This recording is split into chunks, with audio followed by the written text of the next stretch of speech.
Hi, in this lesson we're going to talk about planning a course business with Ikigai.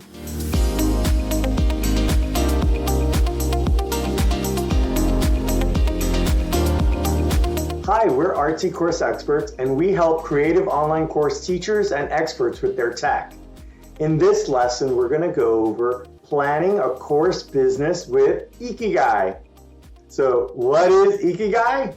Ikigai is a Japanese concept combining Iki, alive, with and Gai, benefit or worth. So basically it's things that makes one's life worthwhile or simply a reason for living. So that's what Ikigai is. So it combines these four concepts, and today we're gonna talk about how to combine those four concepts to really find a course business that you're great at, as well as something that people want and are willing to pay for. So let's go over the four quadrants of Ikigai.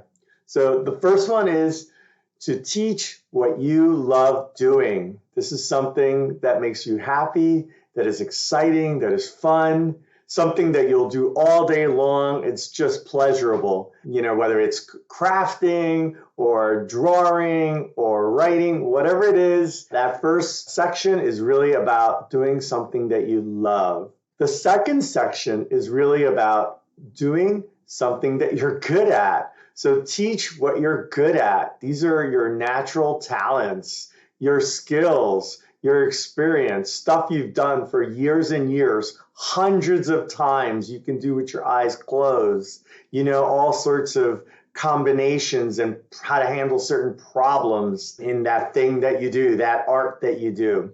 And then the third thing is teach what students need.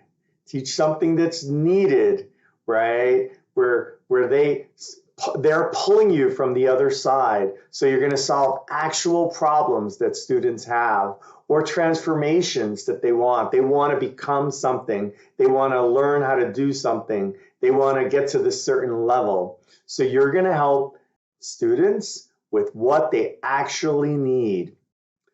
And the fourth area of Ikigai is getting paid.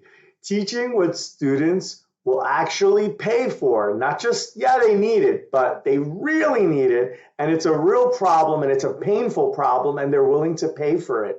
So that way you, as a teacher, will be able to cover all your expenses, you'll be able to grow, prosper, money shouldn't be an issue. You're doing stuff that you love, you're good at it, people want it and need it, and you feel good about helping them with that, and you're getting paid. So you can do that all day long. So these are the four fundamentals that you should be thinking about when you're planning your course business. You know, what are the courses? What are your master classes, your spotlight courses, your mini courses? What are all the different things, and do they each they come from your skill set that you're good at, that you love to do? And it shows, right? You're going to be active in the community. You're going to create resources. You're going to be blogging about stuff as well. So you're good at it. You love doing it. Students need it, and they really need it because there's a challenge, and they're willing to pay for it to get the results that you're able to teach them.